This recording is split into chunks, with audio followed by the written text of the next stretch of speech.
Si j'avais su qu'aujourd'hui, je serais en train de vivre tout ce cauchemar que je suis en train de vivre aujourd'hui, j'aurais certainement choisi de ne pas venir passer 8 années de ma vie dans ce pays. Parce que là, je suis en train de vivre vraiment un calvaire. Je suis pourchassée, je vis comme une fugitive. Il en veut, il m'en veut, il m'en veut, il en a après moi. Croyez-moi, si je vous dis il en a après moi, il en a après moi. Beaucoup n'ont jamais su que Desbordeaux avait une femme chez lui. Aujourd'hui, je me passe là devant vous, je vous dis, eh oui. Il avait une femme chez lui et c'était moi. Je vous jure que si je devais revenir en arrière, j'aurais certainement ne pas voulu croiser son chemin. Parce que ce que je vis aujourd'hui, c'est un véritable calvaire. Je suis arrivée à Abidjan, comme je vous disais.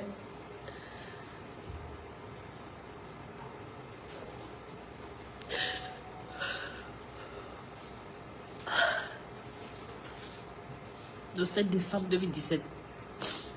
Je suis venue m'installer définitivement à Abidjan, précisément chez Desbordeaux Likoufa, à la 8e tranche en gris.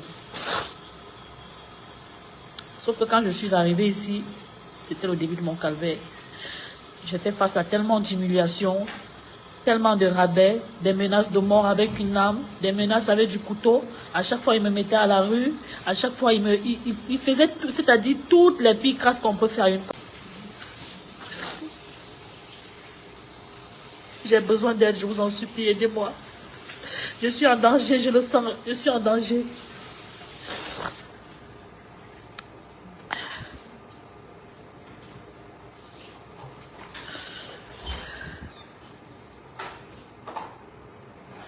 Depuis que j'ai mis mes pieds en Côte d'Ivoire, ça a été le début d'un long cauchemar. Et comme le pervers narcissique sait toujours manipuler sa proie, je suis tout le temps tombée dans ces mensonges. Non, je vais changer. Non, pardonne-moi. À chaque fois, je me disais, non, c'est rien. Comme il boit trop là, c'est pour ça, ça va aller. C'est rien, ça va passer. Mais voilà que 8 ans plus tard, j'assiste à une vraie poursuite chaque salon. Je suis plus libre de mes mouvements. Je vis comme une fugitive. Actuellement, où je vous parle, il a mon téléphone entre ses mains. Je suis coupée des miens. Mon vrai cauchemar commence en novembre 2023. Après toutes ces années de maltraitance, de violence psychologique, à chaque fois quand il se fâchait, il va sortir son arme, il va le branler devant moi, il va casser les...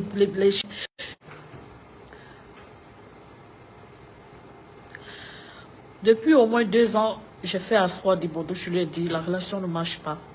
Tes attitudes, ton comportement, ta manière de me traiter comme si tu avais affaire à un déchet ne me convenait plus. Je voulais qu'on arrête la relation. À chaque fois, comme tout bon manipulateur, non, laisse tomber bébé, je vais changer, je te promets.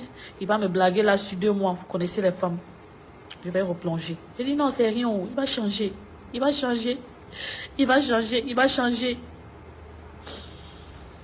À chaque fois quand il va rentrer comme ça, et qu'il est saoulé, il va se mettre à tout casser dans la maison, quitte à lui-même se découper les mains, se blesser. Je regardé, j'ai dit, mais est-ce que ce gars, il n'a pas un problème? Je lui ai dit, bébé, certainement tu as un problème, est-ce qu'on va pas voir un psychologue? Il me dit, non, j'ai pas de problème, c'est rien, je vais changer, je vais arrêter de boire, d'ailleurs même la cigarette là, je fume plus. Je dis, ok, si tu as pris conscience, c'est une bonne chose. Mais sauf que chaque fois que je pardonnais ces bêtises, ça allait de mal en pire. Ça allait de mal en pire. Je n'ai jamais été logée, je sens ma vie en danger. Je suis coincée dans un salon de coiffure, je ne sais pas où partir, je n'ai même pas où dormir cette nuit parce que partout où j'essaie de mettre les pieds, il me traque. Il me traque. J'ai besoin d'aide, je vous en supplie, aidez-moi. J'ai essayé de porter plainte, j'ai eu plainte déposée au commissariat le 35e. On attendait qu'il soit là pour que la plainte lui soit remise. Aujourd'hui même encore, j'ai passé toute ma journée à la PJ et au commissariat. Toujours à cause de Desbordeaux. Je veux que Desbordeaux me dise ce que je lui dois dans ma vie pour me mener la misère. Je suis fatiguée, je suis épuisée, je vous jure. J'ai besoin d'aide, Seigneur. Aidez-moi. Je sens que je ne sais pas, Desbordeaux avant ma vie. Et pas seulement la mienne. Même à mes amis, mes copines, il les traque. Elles ont déposé plainte. Il les traque jusqu'à hier. Il a fait enlever une de mes copines. De 21h à 4h du matin. Sous mes yeux. J'ai vécu la scène. Et je pèse les mots quand je vous dis qu'il a enlevé ma copine. Je sais de quoi je parle.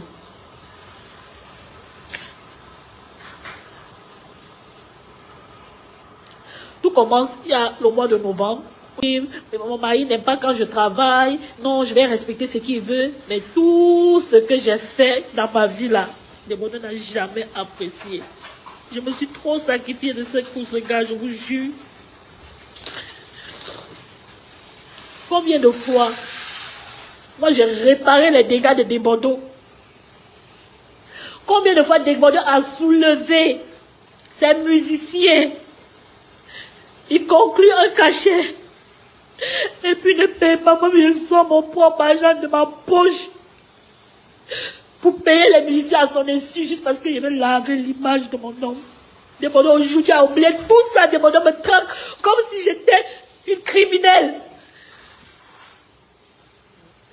Desbordeaux est tombé malade en Côte d'Ivoire. Je connaissais personne. J'ai traîné dans tous les hôpitaux d'Abidjan. Je dis, mais dans tous les hôpitaux d'Abidjan, moi qui étais étrangère, je dormais avec des blocs dans tous les hôpitaux. Ma famille m'appelait depuis le Cameroun. Aline, rentre au Cameroun. Si ce gars meurt, on dira que c'est toi, rentre. J'ai dit, jamais, il ne peut pas laisser mon homme souffrant.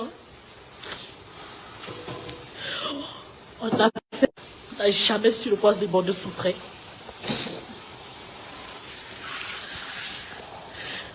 J'ai appelé mon frère. Oui, j'ai un frère qui est prêt. Ça ne va pas bien. Je lui dis, Desbordeaux ne va pas bien. Il me dit, il a quoi? Je lui explique. Il me dit, ok. Le problème de Desbordeaux est d'ordre spirituel. Ramène-le-moi au Cameroun. Je dis, ok. Je vais le ramener au Cameroun. Mais comment faire maintenant pour convaincre Desbordeaux pour aller au Cameroun, pour qu'il puisse se faire soigner?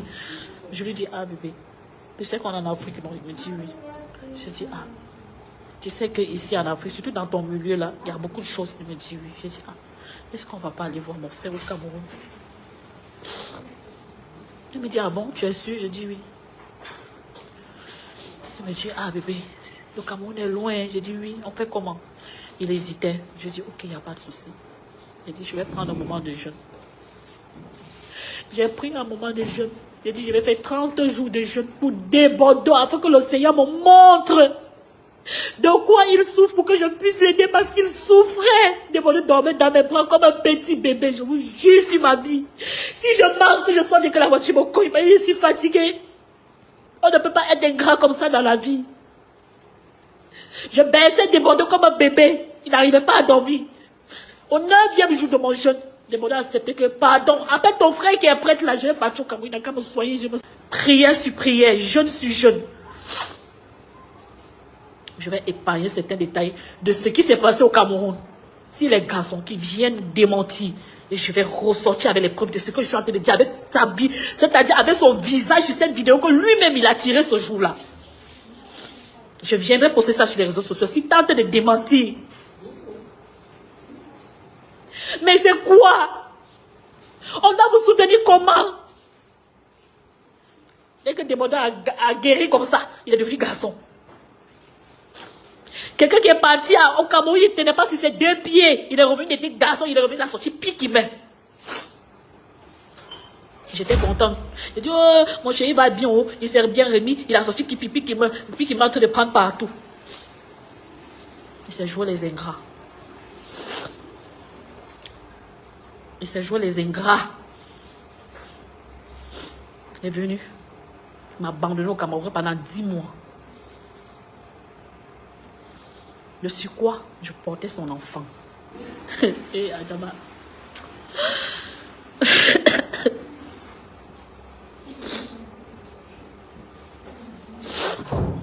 Malheureusement, j'ai accouché un mois-ni. Il a commencé à me traquer. Pendant ce temps, il avait pris une autre fille. Je peux même donner son nom. Il a mis chez lui. Il m'a abandonné au Cameroun. Il a commencé à me traquer. Il me dit, hé, vraiment, Dieu n'a pas accepté que l'enfant reste, que vraiment, il y a quoi en nous. Je dis, vraiment, c'est des choses qui arrivent. C'est bon. Je dis, ah, je n'aurais pas dû. Je n'aurais pas dû venir m'installer en Côte d'Ivoire aujourd'hui parce que la misère que je suis en train de vivre ici, c'est Dieu sait que c'est. Je n'aurais pas dû venir m'installer ici. Je vis en cauchemar. Depuis que j'ai mis mes pieds à Abidjan, c'est là où mon cauchemar a commencé.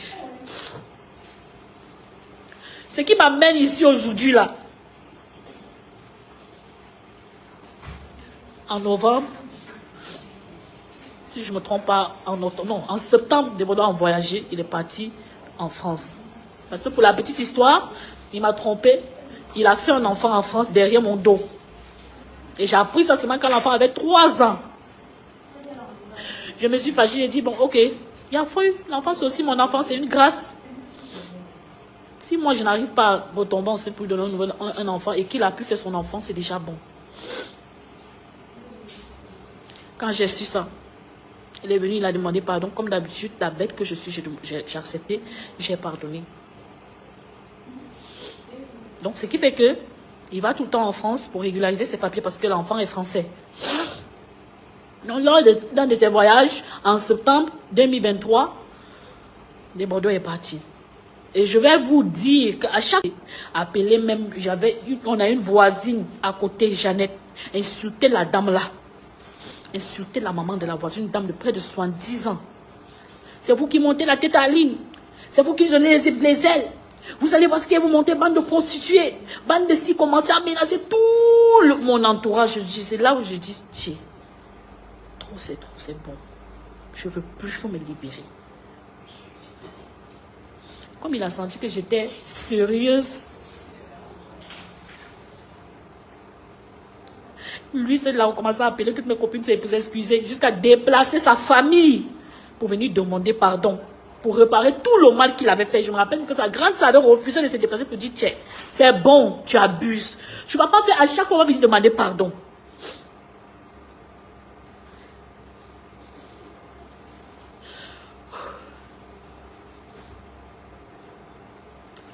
C'est comme ça que quand il est venu demander pardon, comme la bête que je suis, j'ai accepté.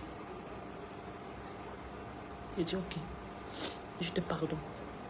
Je lui ai dit, je vais te laisser une dernière chance. Il n'y en aura plus. Change pour de vrai, sinon on se sépare.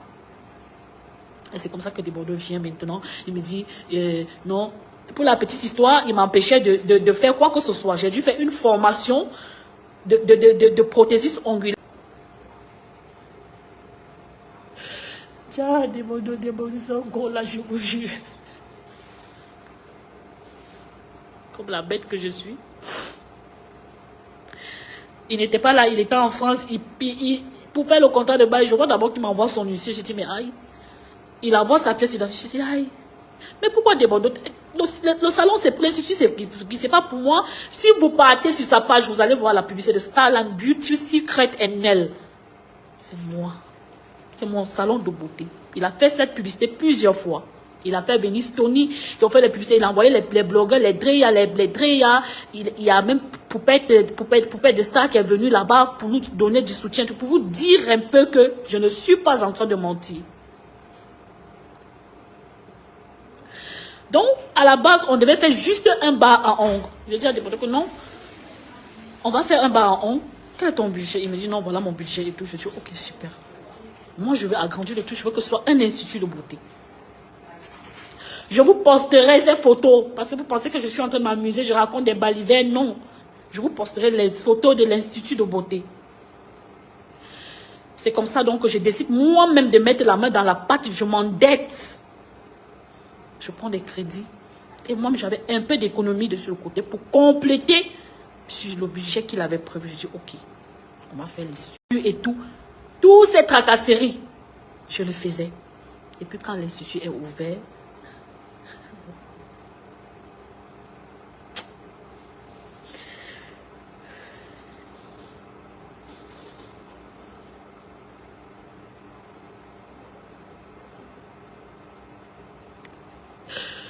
les Bordeaux commencent à monter un plan contre moi. Il va arracher l'institut pour donner à une autre femme. Juste parce que le contrat de bail était à son nom. Mais comme Dieu ne dort pas, il commence à sudoyer certains de mes employés. Et comme j'ai toujours été complice avec mes employés, ça fait que ces derniers n'ont pas accepté de me trahir. Les Bordeaux appellent là-bas, il me sabote. Il ne dit pas quoi, il me lynche. Il me lave. Si on vous dit que ça c'est une femme que des Bordeaux a chez lui, il a déjà dormi avec cette fille, vous allez dire jamais. Il me lave, il ne dit pas quoi. Et c'est dans ça, dans ces multiples appels. Et c'est pas qu'il avait été enregistré. J'ai tous les enregistrements. J'ai toutes les preuves. Il monte un plan comme quoi il va me chasser de l'institut. Je dis, moi-même, la sueur de mon front. Moi-même, la sueur de mon front, tu vas me chasser dessus. Ok. Je suis restée tranquille. Un jour, on se disputait. Il me dit, tu vas voir, je vais te faire partie du salon. Je vais mettre une petite go là-bas. J'ai rigolé. Ça n'a pas traîné des Bordeaux à voyager. Il est parti en France. Il est parti, je crois, c'était le 8 mars. Il est parti, je paye. Soit je fais des petites avances, je donne et tout. Quand je l'appelle, il me dit que lui n'a pas l'argent. J'ai dit, ouais, on vient d'ouvrir quelque chose. Il n'y a pas encore les clients. Qu'il faut me soutenir, on va les payer. On ne travaille pas encore. Il dit jamais que lui n'a pas l'argent. Et tout, il est parti. Et quand Desbordeaux est parti, il a éteint son téléphone. Voilà comment un froid s'installe entre Desbordeaux et moi. Et puis on se retrouve, on te fait plus d'un mois, on ne se parle pas. Et pendant ce temps, il appelle à l'institut. C'est-à-dire, il appelle mes employés pour les sudoyer. J'ai dit, mais aïe. Il monte tout un plan là pour me chasser de mon institut, pour prendre ça pour donner à une autre femme. C'est là où je dis, jamais de la vie de Bordeaux, je ne vais pas te laisser faire cette fois-ci. Tu m'as souvent humilié, tu m'as souvent jeté à la rue dans l'Abidjan alors que je ne connaissais personne. Tu as souvent ramené des femmes devant moi. J'ai souvent accepté. Tu es revenu me demander pardon, j'ai accepté. C'est-à-dire, ma dignité était bafouée, mais ça là seulement, tu ne vas pas m'en voir. C'est comme ça donc que je décide de partir. Avec tout ce que j'avais comme preuve que lui-même, il ne sait pas que j'ai à ma possession, j'ai dit, c'est quoi que c'est suffisant? Je vais partir. J'emballe tous mes trucs à la maison. Je quitte la maison. Et quand je quitte la maison, on a son petit frère, Joël, qui vient et nous, il n'était pas là. Quand il est revenu 2 jours plus tard, il m'a appelé, il me dit, maman, je suis à la maison, je veux la clé. Je dis, ok, j'arrive. Et je suis arrivée. Il a porté, c'est-à-dire, je suis assise là, on m'appelle, on me dit que non, il y a une plainte contre moi à la gendarmerie territoriale. J'ai dit, mais plainte de quoi? J'ai fait quoi? On me dit, j'ai volé 70 millions. Je dis, moi, je vole 70 millions et puis je suis dans Abidjan. Je vole 70 millions jusqu'à je prends la clé pour remettre à son propre petit frère à main propre. Donc moi, sur le coup, ça me fait rigoler.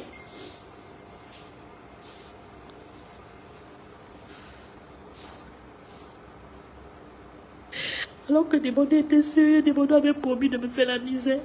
Mais je vous jure que Desbordeaux était sérieux. Mais au jour d'aujourd'hui, je suis en train de vivre comme une fugitive. Je ne sais même pas comment, je ne sais pas. Desbordeaux allait porter plainte contre moi. Je dis, ok. Donc quand la gendarmerie territoriale me contacte, je dis, ok, j'arrive. Ce jour-là, j'étais avec une amie camerounaise aussi qui est venue me rendre visite. Elle me dit, ma, est-ce que tu as reçu la convocation? Je dis non. Elle me dit, mais tu vas où samedi là? Est-ce qu'on interpelle les gens le samedi? Je dis, je ne sais pas.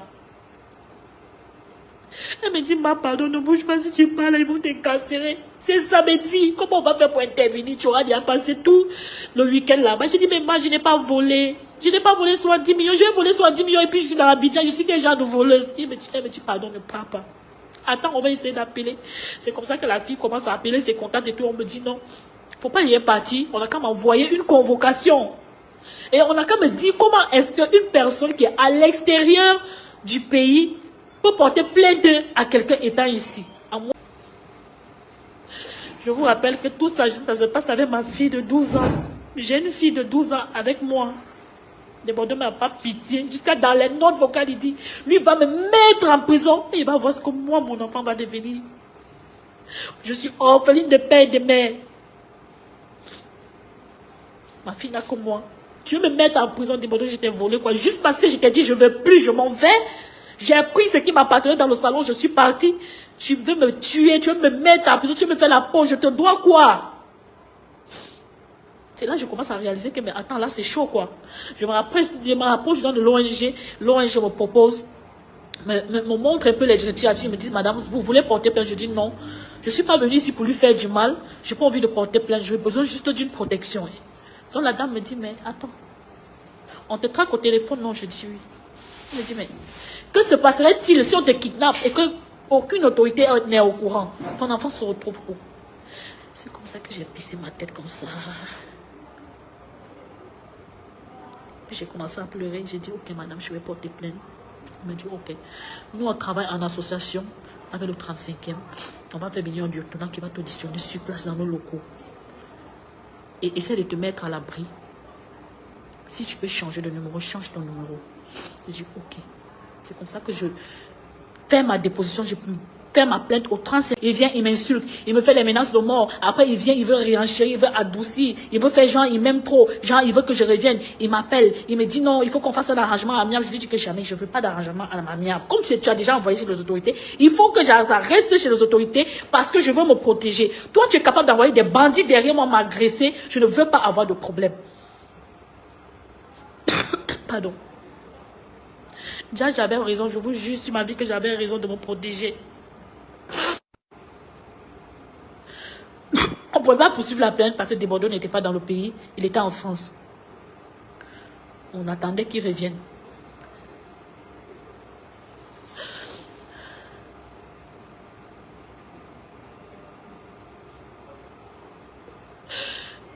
Et effectivement, il est revenu. Et voilà pourquoi aujourd'hui je me retrouve devant cette caméra. Parce qu'effectivement, Desbordeaux est revenu, Desbordeaux à Abidjan.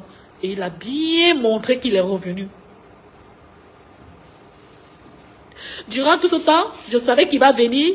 Il va m'envoyer la convocation. On va commencer la confrontation. J'aurai ma convocation, il aura la sienne. J'aurai mon avocat. Et puis on nous aller. Si l'affaire doit aller peut-être au parquet, ça ira. On va se battre. Je vais prouver mon innocence à partir des notes vocales que je détiens avec moi pour prouver que Desbordeaux ment. Moi, j'ai jamais volé. Et je ne vois pas c'est quelle voleuse je sais pas. Je vais voler comment? Donc tout ce temps-ci, Desbordeaux m'en veut pourquoi? Desbordeaux Likoufa, viens dire à tout le monde entier là, tu m'en veux pourquoi? Je te dois quoi? Qu'est-ce que je t'ai volé? Je veux juste ma liberté. Ça fait 9 ans que je vis sous ton influence. Ça fait 9 ans que je vis de maltraitance. Quand tu finis de fumer ta drogue là, c'est sur moi que tu viens mettre ça. Tu sors ton âme, tu braques sur ma tête, Desbordeaux, je te dois quoi? Est-ce mal de tomber amoureuse?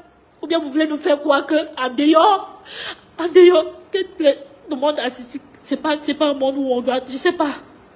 Mais je pense qu'il y a quand même des artistes qui ont des femmes, ça se passe bien. Mais pourquoi toi tu veux, pourquoi? Qu'est-ce que je t'ai fait? C'est quoi cet acharnement sur ma personne, Desbordeaux? Je veux que aujourd'hui là, que tu sortes, que tu dises à toute la Côte d'Ivoire, c'est comme moi je te dois. Viens dire aux gens ce que je te dois.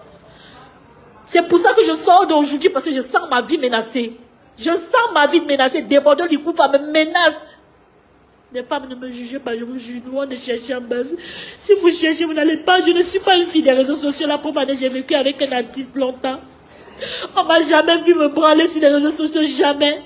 On m'a jamais vu m'afficher n'importe comment pour chercher la visibilité. Je n'ai pas besoin de ça. Et c'est dommage qu'aujourd'hui, je me retrouve là. Ma fille demain va tomber sur ça. Elle va me voir sur les réseaux sociaux en train de pleurer. Parce que j'ai me déposé à la paix actuellement quand je vous parle. À 21h, je m'apprêtais à commander mon yango pour rentrer chez moi. Les gens sont venus cogner à la porte.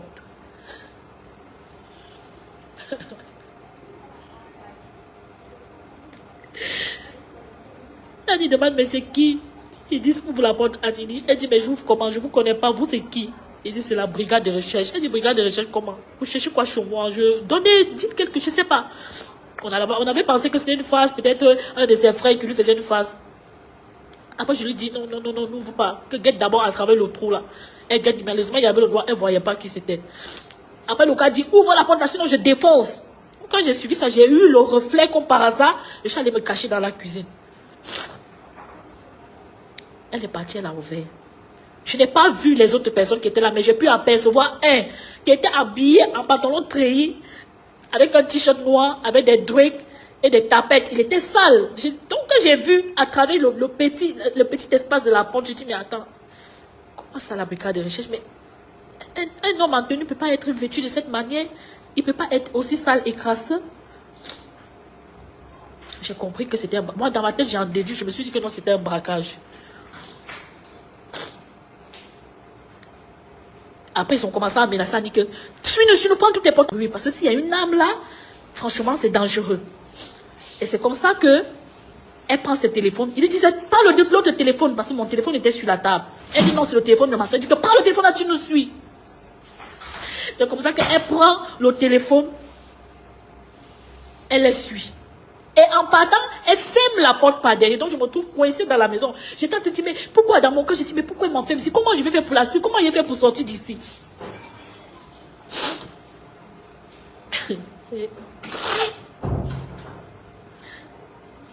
Donc quand elles sont parties, c'est comme ça que je me mets au balcon arrière, je commence à crier voisine, voisine, voisine. J'appelle la voisine de Annie en question. Que, ah voisine, venez, ils ont enlevé Annie, ils l'ont kidnappée, ils sont partis avec elle et tout, mais personne ne m'entendait. Donc je suis revenue, je me tiens comme ça devant la porte.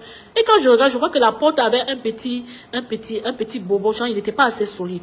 Donc c'est comme ça que je me suis reculée, j'ai mis le pied sur la porte et j'ai réussi à défoncer la porte. Et je suis sortie, je suis allée appeler la voisine. Voisine, ouvre-moi. Elle me dit, mais c'est qui? J'ai dit, ouvre. Elle me dit, mais il y a quoi? J'ai dit, ils ont enlevé Annie, ouvre la porte.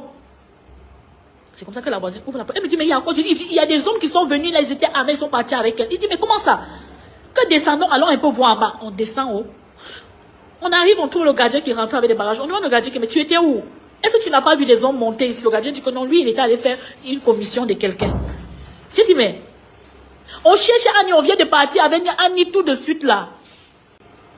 Et qui pourront nous aider. Parce que là, je suis liée, je n'ai aucun numéro. Elle me dit, ok, je dis, commande le Nyango. Et donc, pendant qu'on était là, il y a des voisins qui sont sortis de moi, mais qu'est-ce qui se passe? On leur a expliqué. Donc, il y a un voisin qui me demande, mais est-ce que Annie n'a pas eu de problème avec quelqu'un? Est-ce que tu n'as pas confié? Je dis, non. La seule personne qui a menacé Annie et qui lui a dit que quand il arrive à Abidjan, il va s'en prendre à elle, c'était Desbordeaux. Elle dit que, mais c'est que c'est lui. C'est comme ça que je fais le rapport. Je commence à me dire, eh, mais peut-être c'est lui, peut-être c'est lui, peut-être c'est lui. Mais jusque-là, je n'étais pas encore trop convaincue.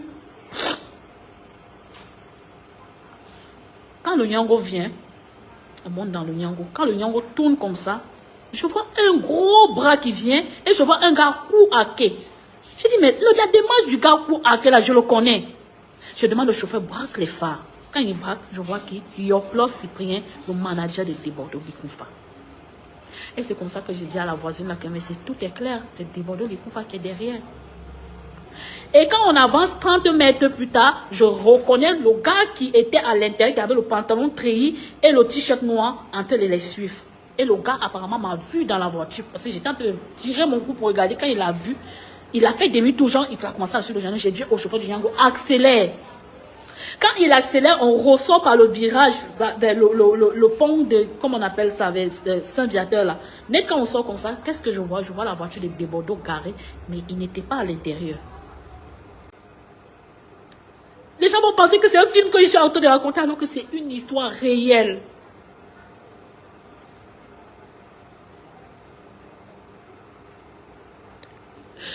Donc Desbordeaux est méchant à ce point jusqu'à kidnapper ma copine.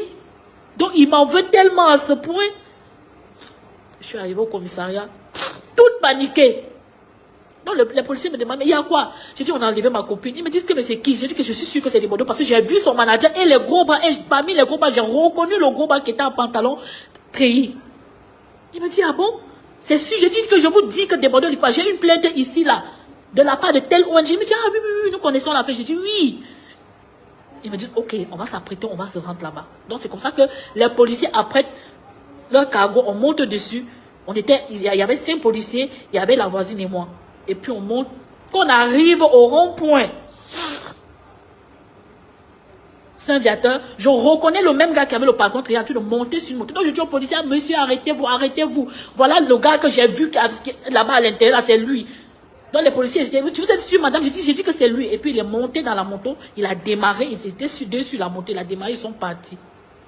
Donc le temps que le policier va faire le rond-point de Saint-Viateur là pour prendre le départ initial, On les a perdus de vue. Donc moi, je lui dis non, allons-y jusqu'au Boribana. Parce que c'est le coin de Desbordeaux, c'est pas loin de la maison, c'est là-bas qu'il aime s'asseoir. Mais la fille va écoper à cause de moi. Desbordeaux veut quoi? Si c'est moi que Desbordeaux veut, qui donne sa localisation, moi je vais me rendre, mais on n'a qu'à libérer l'enfant déjà. Pourquoi est-ce que les gens vont venir écoper à cause de moi? La fille me dit non, tu ne peux pas te rendre. Parce que justement, c'est toi qui veux. Là où il est là, il n'est pas parti sur un chien encore habillé. Il a pris de gros pas qu'on ne connaît pas. Et si t'arrive quelque chose, c'est là où je dis oui, c'est vrai, tu as raison. C'est comme ça donc on a sionné jusqu'au Boribana. On est même parti au bas de son immeuble. J'ai aperçu son appartement en haut. J'ai vu qu'il s'était éteint. J'ai compris qu'il n'était pas là. On est revenu. Les policiers sont venus nous déposer. Ils disent non, madame, allez-y vous reposer. Nous, on va continuer la patrouille. J'ai dit à la voisine que non, moi je vais rentrer chez moi. La voisine me dit qu'Aline ne vaudrait mieux pas. Parce que si tu rentres là, peut-être il est déjà là-bas. Et effectivement, elle avait raison. Parce qu'ils ont pris Annie en question, ils l'ont amenée jusque là-bas. Apparemment, ils me filaient depuis, je ne savais pas. Ils ont forcé la fille. Aline habite ici. Elle dit, moi, je ne sais pas. Il dit, mais comment ça, tu ne sais pas? Elle habite ici. Ils sont arrivés, ils ont trouvé mon portail ouvert. Ils sont rentrés dans le portail. Ils sont rentrés dans le bâtiment. Ils ont commencé à faire un cafouillage toqué devant toutes les portes. Jusqu'à les voisins sortaient, montaient ma photo partout. Jusqu'à ils parlaient, ils disent comment, non, moi, je suis là, même à l'aéroport, je ne peux pas passer que ma photo est collée partout. Je suis criminel, j'ai tué qui? Desbordeaux, tu colles ma photo partout, je t'ai volé quoi? Juste parce que je ne veux plus de toi, tu décides de finir avec moi? Et tu t'en réjouis? Tu oses dire que tu as... Toi, Desbordeaux, j'ai la note vocale, tu ne sais pas ça. Où tu as parlé ça? Si tu veux tenter de nier, je sors ça tout de suite. Toi, tu oses dire que non, toi, tu as fait la même chose à ça, tu l'as enfermé pendant 17 jours, tu l'as sorti, tu l'as lavé, tu l'as baisé et tu l'as jeté. C'est quel homme? Et tu vas me faire subir le même sort.